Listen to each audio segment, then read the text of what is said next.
2,000 years later.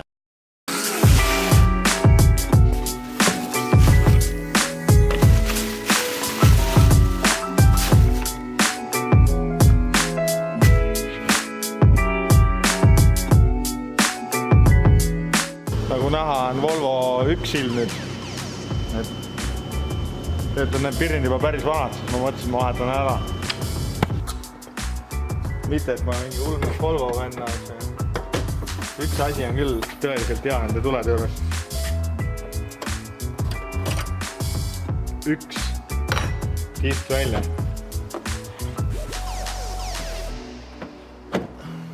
Tule kätte.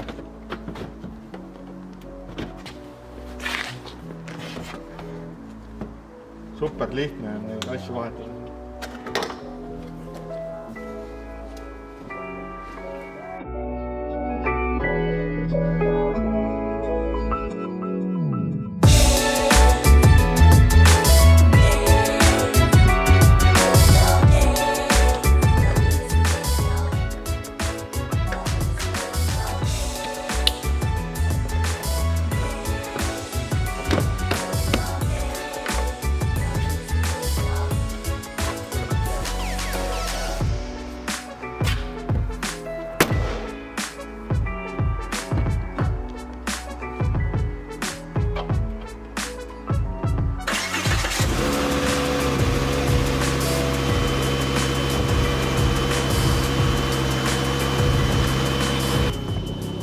Ma lähen kohe teen mõne pildi ka, aga ma ei tea, kas niimoodi väljas filmides on aru saada, et siin on vahe küll, et